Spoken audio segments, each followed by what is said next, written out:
Hello everybody. Today's subject, religions, as you can imagine, I find is very important, and I've been thinking to talk about it for quite a while. Last time we spoke and thought together about war, and that unfortunately obviously brings me to religions too. In the past weeks I have read about, talked about, thought about religions, of course, in preparation. And the first question that I think is important to roughly think about, quickly think about, is why religions, I mean? How come? What for? We are so used to religions existing that maybe we haven't asked ourselves that for a long time.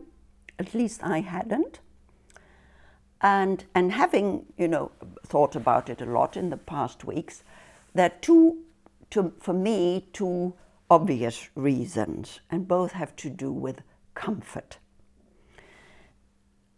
Life, as not only my Turkish teacher always says, is very difficult for all of us.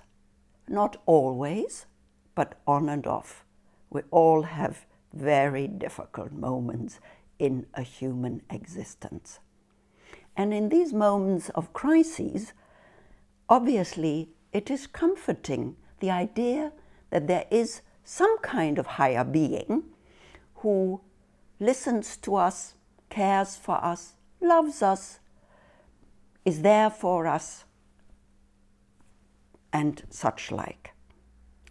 And it is equally comforting, of course, when we think about death.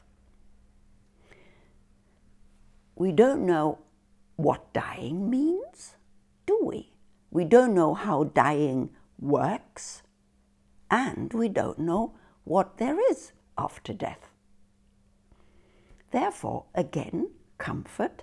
It is comforting to imagine that it won't be the end at death, but there's going to be another life, or life goes on, and more than that, a better life is going to await us. At that point, I have a certain objection to make.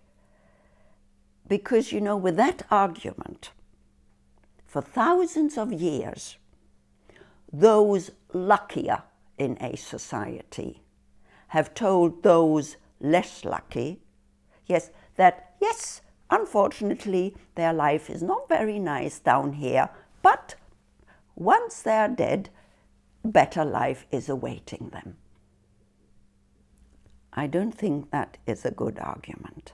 And I think if there's anything wrong with your life, you should try to change it and not accept it.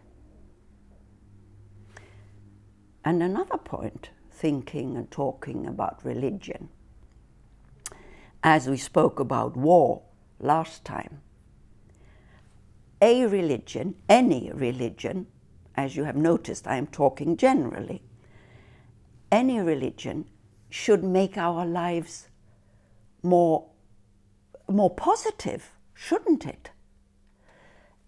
And a part of a human being's positive existence is doubtlessly to live in peace with other human beings. And not only with our families and neighbors, but in the wider sense, living in peace, in harmony, in solidarity is very important for all our well-being. And this is precisely not what most religions do. Because by telling me, whichever the religion is, that my religion, your religion, is the only one, the only true one, that obviously, clearly means the others are wrong. And that is not a good basis. It is not a good basis for living in harmony. Now let me remind you of the following. how come that you believe that your religion, whichever it is the one and only? How come?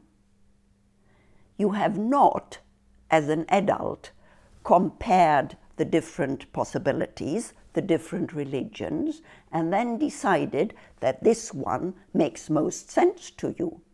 No, no. When you were very small,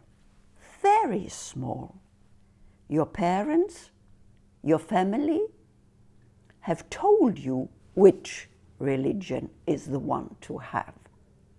You had no say in this. You had no choice in this. Converts, people who change their religions once they're grown up and start to think for themselves, are exceedingly rare. Much bigger is the number of people who, once they're grown up and think for themselves and compare, who then decide that they will do without any religion. Those are much bigger in number. In the years 2000 following, more and more people of Moslem religion came to my otherwise Christian country. And as I got to know these people and befriended some of them, I wanted to understand more, and so I decided to read the complete Quran. An Iranian friend of mine maintains I am the only person she knows who has read the complete Quran. I hadn't gone long into reading it when it became clear to me that after that I would immediately have to read the complete Bible as well. And I know exactly two Christians, who have read the complete Bible. It's a shame, you know, that so few people have read the holy books of the different religions. That is, the three big monotheistic, big in terms of number, monotheistic religion, the Jewish, the Christian, and the Muslim religion.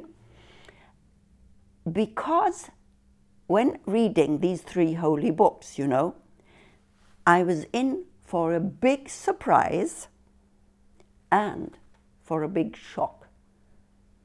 I'll tell you about the shock next time. But today, I would like to tell you about the big surprise. Did you know that Jews, Christians, and Muslims expressly talk about the same God? Did you know? You know, I was under the impression that we have our separate God. These three big religions, each have their separate God. No, not at all. They take expressly recourse to each other, and they expressly talk about the one and same God. The difference is the way you are supposed to worship this one and same God. The rules and regulations are different, not the God. And I find that rather comforting, because that means we are not so far away as we always thought. If we all believe in the same God, then obviously we're not that far away from each other. And that is positive, isn't it? And next time I'll tell you more about the similarities of the religions and also about the big shock I had. See you.